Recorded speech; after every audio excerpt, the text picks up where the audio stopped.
Merci de rester fidèle à Nio d'Info et de nous rejoindre pour le plateau de l'invité. Nous recevons Pascal Abové, consultant et expert en décentralisation. Bonsoir et merci d'avoir accepté notre invitation. C'est un plaisir partagé. Merci de m'avoir invité. Eh bien, avec vous, nous allons parler des élections régionales prévues cette année 2023 au Togo, comme annoncé par les autorités togolaises. Et il faut le rappeler, cette échéance électorale viendra conclure le processus de décentralisation entamé depuis quelques années et marqué en juin 2019 par la tenue des élections locales. Concrètement, que comprendre des élections régionales ? D'accord, merci beaucoup. Je crois que les élections locales sont aussi des élections, les élections régionales sont aussi des élections locales, parce qu'au Togo, nous avons deux types de collectivités territoriales qui sont gérées par les élus locaux. Et donc, en juin 2019, le Togo a procédé à la première partie des élections locales qui nous a permis de choisir les conseillers municipaux qui sont chargés de gérer les communes.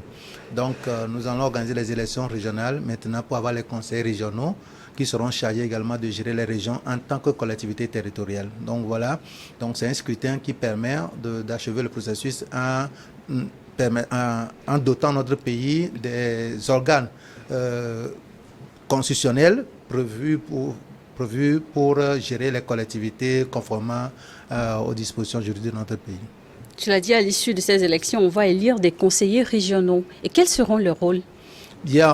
Tout comme les conseillers municipaux, les conseillers régionaux également seront chargés de gérer les affaires locales au niveau régional. Donc, comme vous voyez bien la loi relative à la décentralisation de liberté locale au Togo, les domaines d'intervention des deux collectivités sont les mêmes. C'est-à-dire la commune et les régions interviennent dans les mêmes domaines. Et donc, c'est dans les mêmes domaines que l'État a transféré les compétences aux collectivités. Mais le niveau de compétence diffère d'une collectivité à une autre. Cela voudra dire quoi concrètement? C'est-à-dire, quand nous prenons par exemple le domaine de l'éducation, l'État a transféré certaines compétences aux collectivités. Et donc, quand nous prenons la commune intervient dans ce domaine-là, mais se limite juste au niveau primaire. Donc les conseils régionaux, eux, vont s'occuper de l'éducation également, mais ils vont s'occuper plus des collèges et des lycées. Et donc c'est la même chose également au niveau des autres domaines, que ce soit santé et autres. Donc les conseillers, les élus locaux que nous aurons, donc on aura en face de nous deux types d'élus locaux.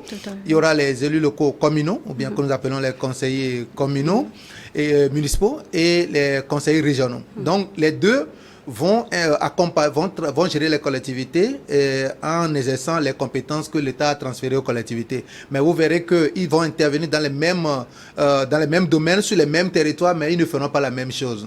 Et d'où la nécessité de faire de la pédagogie pour permettre aux citoyens de comprendre effectivement ce qui va se passer. Ça veut dire que si vous êtes dans votre localité et qu'un lycée a un souci, la collectivité qui doit intervenir, c'est la région. Et donc, c'est les conseillers régionaux qui peuvent intervenir. Et de même que pour les collèges. Donc, si votre collège a un souci que vous vous adressez au maire, ce n'est pas du domaine de compétence de la commune, dont le maire ne peut rien faire. Donc, il faut s'adresser plutôt aux conseils régionaux. Donc, c'est de cette manière que les choses vont se faire sur le même territoire. C'est un peu compliqué pour les citoyens, mais nous ferons quand même un effort pour faire de la pédagogie, pour permettre à nos concitoyens de comprendre un peu ce qui est en cours et ce qui sera fait dans les jours à venir après l'élection des conseillers régionaux. Parlons justement de pédagogie et pour permettre à tout citoyen togolais de comprendre davantage la thématique, quel profil de citoyen est éligible à se présenter à ces élections? Bon, ça, je crois que le code électoral a prévu les qualités, les citoyens éligibles à ces élections, et c'est connu par les candidats potentiels. Donc, il y a des critères. C'est vrai que parmi les citoyens, il y a certains acteurs qui sont exclus. Qui ne peut pas être candidat. Par exemple, le préfet ne peut pas être candidat, les secrétaires généraux de préfecture, les ministres ne peuvent pas être candidats à ces élections. Parce qu'occupant déjà des postes. Parce qu'il y a déjà les affaires de l'État. Vous comprenez? Ils sont des autorités du pouvoir central. Et donc, ils ne vont pas vraiment aller à ces élections. Il y a également un certain nombre de personnalités prévues par le code électoral qui sont exclues de ces élections. Voilà. Également, les conseillers municipaux ne peuvent pas aller à ces élections. C'est-à-dire que ceux qui sont élus au niveau des communes ne sont pas éligibles aux élections régionales. Parce qu'en matière de décentralisation, il n'y a pas cumul de mandats. Il n'y a pas de cumul de mandat parce que un maire ou bien un conseiller municipal ne peut pas être au même moment un conseiller régional. Donc voilà un peu. Donc tous les élus au niveau communal sont exclus de ces élections. Également, un certain nombre de personnalités gérant les affaires pour le compte du pouvoir central. Alors nous savons tous qu'une élection est précédée d'un processus. Quels sont alors les préalables avant cette élection régionale? Bien, je crois que les préalables sont essentiellement les tâches accomplies par la CENI, conformément à toute élection. Mais le plus important pour nous, c'est d'arriver à sensibiliser les citoyens suffisamment sur le mécanisme et le rôle de ces conseillers régionaux, pour que les gens comprennent effectivement quelle est l'importance de ces élections et quel profil, quel type d'individus ils peuvent vraiment choisir pour gérer les affaires régionales. Parce que souvent, on convie les gens à des élections, mais les électeurs ne savent pas exactement de quoi il s'agit. Les élections régionales, c'est la première fois dans l'histoire que le Togo va organiser ces élections régionales, si je ne me trompe pas. Et donc, il est important que le citoyen lambda comprenne la raison, qu'est-ce qu'on veut faire et qu'est-ce que ces élus feront pour lui après ce scrutin. C'est très important et cela doit quand même être un élément important pour la bonne gouvernance de notre pays. Parce que quand les gens ne savent pas, connaissent pas l'importance des élections, ils portent le choix sur n'importe qui. Et après, quand les gens sont élus, les gens se cherchent. Même les candidats doivent comprendre. C'est que les candidats qui seront, les citoyens qui seront candidats, eux-mêmes doivent chercher à comprendre très bien le mécanisme, c'est que leur rôle, ce que les élus régionaux auront à faire avant d'être candidats. Nous avons quand même constaté, bon, pas constaté, mais il a été constaté que des gens étaient allés aux élections municipales sans savoir concrètement quel est le rôle de l'élu municipal. Et c'est après cette élection que les gens sont déçus. Parce qu'ils pensaient que c'est un poste qui leur accorde des privilèges, des avantages. Et donc les gens sont lancés dedans, mais après tout, ils ont regretté d'y participer. Donc, je crois que les candidats potentiels et les citoyens qui seront les électeurs doivent comprendre très bien la portée de cette élection régionale pour pouvoir y participer de manière responsable et dans l'intérêt de leur territoire. Voilà. Tout à fait. Alors, lors de ces élections, on va également élire un gouverneur. Non, ça, je crois que c'est une question assez pertinente. Faisons extrêmement attention, parce que dans la tête de plusieurs citoyens et selon les informations que je reçois à mon niveau, c'est que les gens confondent quelque chose. Les gouverneurs ne seront pas élus. Donc, je m'explique. Vous voyez, il y aura la gestion du territoire par les entités de l'État, également la gestion des collectivités par les élus. Donc, au niveau de l'État, nous avons une autorité qui est chargée de coordonner les actions du gouvernement au niveau préfectoral que nous appelons préfet. Et également, il doit y avoir une autre autorité au niveau régional qui va coordonner les actions de l'État au niveau régional. Et cette personnalité va représenter tout le pouvoir central et représenter également le chef de l'État au niveau de la région. Et c'est cette personnalité qu'on appelle gouverneur.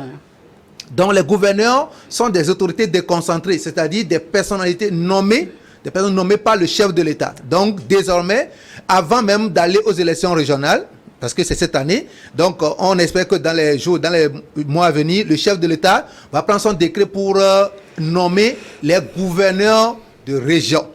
Et les gouverneurs de région sont les représentants du pouvoir central. Et donc désormais, les gouverneurs seront les supérieurs hiérarchiques des préfets. Ça veut dire qu'on passe par le gouvernement, on passe par le ministère, on va au niveau des gouverneurs avant d'atteindre les préfets. Donc à ce jour, vous voyez que le ministre de l'administration territoriale, quand vous voyez bien la composition des ministères, la plupart des ministères ont leurs directeurs régionaux comme autorités déconcentrées, également des autorités préfectorales. Mais le ministère de l'administration territoriale, quand vous voyez bien le fonctionnement aujourd'hui, n'a que des représentants au niveau préfectoral, comme nous appelons préfet. Donc désormais, le ministre de l'administration territoriale aussi également ses représentants au niveau des régions, et c'est ceux-là que nous appelons des gouverneurs. Après les élections régionales, c'est que les conseillers régionaux élus vont se réunir pour élire leur chef. Et leur chef s'appelle le président du conseil régional. Et donc, le président du conseil régional va fonctionner comme le maire au niveau de la commune. Donc, nous aurons au niveau de la région désormais deux autorités. le gouverneur qui est un représentant du pouvoir central nommé par le chef de l'État, également le président du conseil régional qui est un élu qui va diriger le conseil régional chargé de conduire la politique de développement de la région. Donc vous comprenez ces deux choses. Donc le gouverneur aura fondamentalement trois rôles à jouer. Si vous voulez, je vais vous l'expliquer. Je vais vous citer. Le gouverneur sera le représentant du pouvoir central au niveau de toute la région. Il sera le coordonnateur de toutes les activités de toutes les structures étatiques au niveau de la région. Et il se chargera également du contrôle de l'égalité des actions des élus régionaux. Et donc, il fonctionnera à l'image de ce que le préfet fait actuellement. Donc, le président du conseil régional sera chargé de mettre en œuvre la politique de développement définie par l'État dans la région, de concert avec les autres membres de son conseil régional. Donc, désormais, les actions de développement de la région, conformément au niveau de transfert de compétences que l'État a effectué, ces actions seront conduites par le conseil régional qui sera dirigé par le président du conseil régional. Donc, voilà un peu ce qui va se passer. Il faudrait que nous fassions extrêmement attention, sinon les gens confondent le gouverneur au président du conseil régional. Voilà. Vous faites bien de répondre à notre invitation pour justement éclairer la lanterne de tous. Alors, il est prévu au mois d'avril prochain probablement une rencontre entre le gouvernement et collectivités territoriales, une initiative du chef de l'État. Quelle appréciation avez-vous de cette initiative ? Bien, je tiens à féliciter le chef de l'État pour cette initiative puisque cela rentre dans le cadre de la gouvernance de proximité.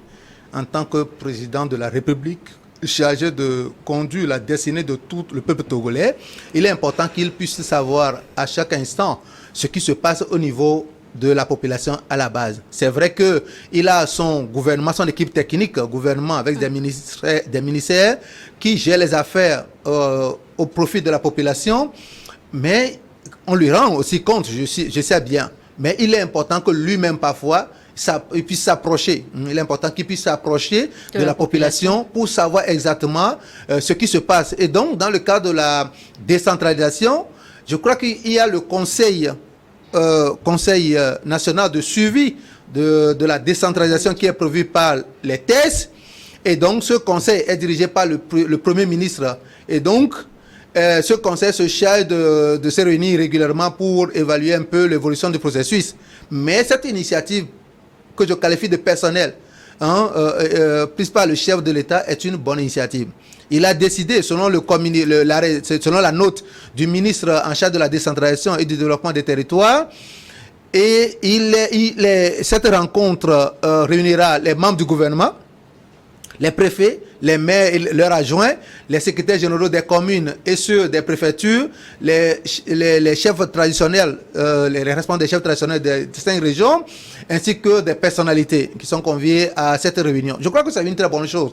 Je crois que ceux qui sont invités à ce conseil, à cette rencontre de 3 jours, sont les bien choisis pour vraiment rencontrer le chef d'État et discuter. Mais ma déception se situe effectivement au niveau du thème central, thème général retenu pour la rencontre.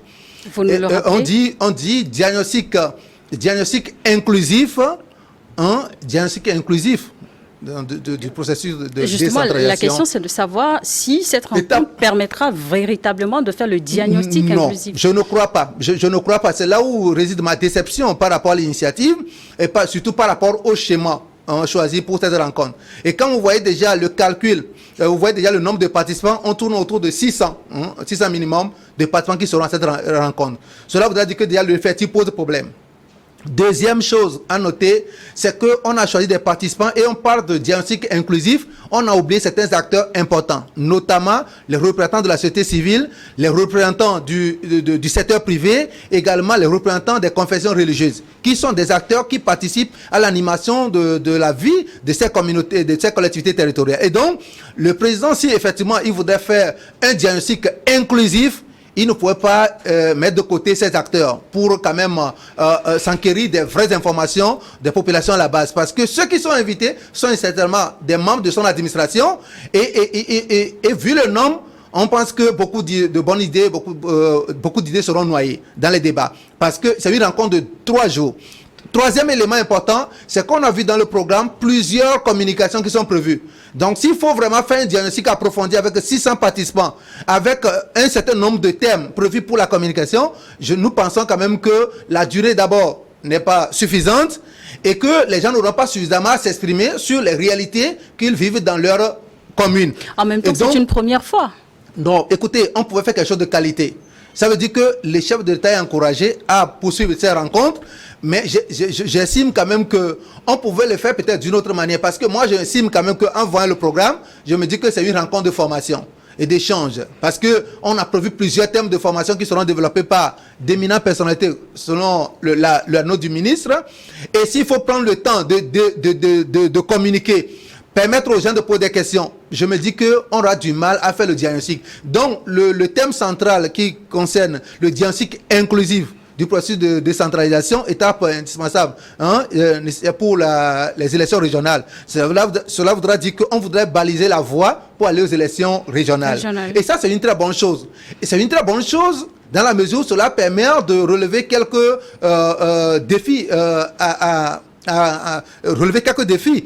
Mais cela ne permettra pas de fouiller et de savoir exactement aujourd'hui quel est l'état. Ça permettra tout de même de poser les bases.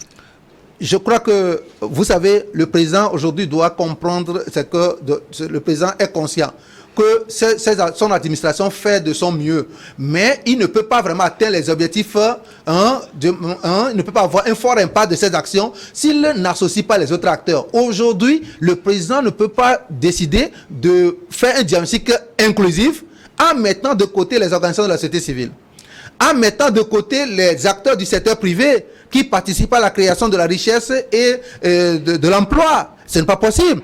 Également, il ne peut pas mettre de côté les confessions religieuses qui ont une certaine influence sur les citoyens, parce que on ne peut pas réussir la décentralisation s'il n'y a pas une participation citoyenne. Or, les trois entités que je viens de citer constituent un maillon important, des maillons importants dans le cadre de la mobilisation communautaire. Et donc, nous estimons quand même que le chef d'État, si effectivement c'est pour faire un diagnostic inclusif, je ne veux pas du mot inclusif, ce n'est pas moi qui l'invente. Inclusif, ça veut dire qu'on ne doit pas mettre quelqu'un de côté. Tout le monde doit être concerné par la question. Donc, le thème pose un problème. Mais, a priori, comme je le dis, l'initiative est saluée et nous encourageons le président à poursuivre cela. Nous aurons souhaité que cette rencontre se fasse peut-être en 2 temps, pour permettre une certaine mobilisation de proximité pour réduire les dépenses d'organisation de l'événement, également permettre de prendre en compte certains acteurs qui, pour le moment, ne sont pas pris en compte. Parce qu'on a parlé de certaines personnes, c'est que quelques personnes ressources dans la liste. Et ces personnes ressources, si vraiment on accorde une importance à la société civile, on accorde une importance au secteur privé également, confession religieuse, ça devait être figuré clairement dans la note du ministre, comme les autres entités ont été précisées dans la note. Pascal Abové, vous êtes consultant et expert en décentralisation. On parle des élections régionales. Est-ce qu'on connaît le nombre des conseillers régionaux à élire très prochainement? Bon, oui, peut-être je n'ai pas eu le temps de vous donner les détails, mais le nombre de conseillers dépendra de la population de la région. Donc, selon la loi, chaque région aura un quota. Et donc, c'est comme ça, ce sera réparti, tout comme on l'a fait au niveau des communes. Donc, il n'y aura pas un nombre standard pour toutes les régions. Donc, voilà un peu ce que je peux vous dire à ce niveau-là. C'est une toute première au Togo, un scrutin à caractère régional dans l'histoire du pays. Vous aurez des conseils pour les citoyens togolais dans le cadre de ce scrutin, justement? Tout ce que je voudrais dire à mes compatriotes togolais, c'est que les élections régionales sont aussi importantes, tout comme les élections communales, et je les invite à y participer activement. Ceux qui se sentent capables de participer à la gestion des affaires locales, je les encourage à être candidats à ces élections. Également, tous les citoyens, je les convie à s'inscrire massivement sur la liste électorale quand la CENI va dérouler son programme pour une révision de la liste électorale. Il faudrait qu'ils puissent aller s'inscrire et participer à ces votes-là. Parce que c'est toute notre vie qui va se jouer là. Et si nous nous mettons de côté, après tout, nous n'aurons que des yeux pour pleurer. C'est important que nous comprenions la décentralisation. La décentralisation, c'est une chance que l'État nous donne de pouvoir prendre en main nos destins en choisissant nos propres représentants locaux qui seront nos conseillers chargés de gérer les affaires qui nous concernent. Et il faudrait aussi que le choix soit porté sur les bonnes personnes. C'est vrai que les partis politiques vont encore positionner leurs candidats, mais s'il y a parmi il y a des citoyens qui veulent aller en tant que candidat indépendant, moi, je serai là même pour leur apporter mon soutien. C'est très important. Les citoyens doivent les citoyens doivent aller à ces élections parce que c'est très important. J'invite même, pourquoi pas la société civile, le secteur privé à avoir des candidats.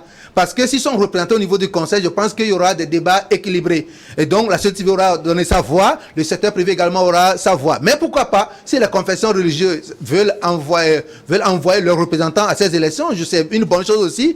Comme ça, il y aura des représentants des partis politiques, des représentants de la société civile, les représentants du secteur privé, les représentants des confessions religieuses. Il y aura un débat sincère, un débat qui répondrait mieux aux besoins des populations à la base. Il n'y aura plus un accent particulier sur l'appartenance politique. Et c'est ça aussi qui freine la gestion des affaires locales. Donc, j'encourage tous citoyens qui se sentent capables de participer à la gestion des affaires locales à aller à ces élections. Merci d'avoir accepté de répondre à nos questions. Je rappelle pour nos téléspectateurs, nous étions avec vous, Pascal Abouvé, vous êtes consultant et expert en décentralisation. On marque une pause pour une édition du journal et juste derrière, vous retrouverez Helmut Pinto pour Regard croisé.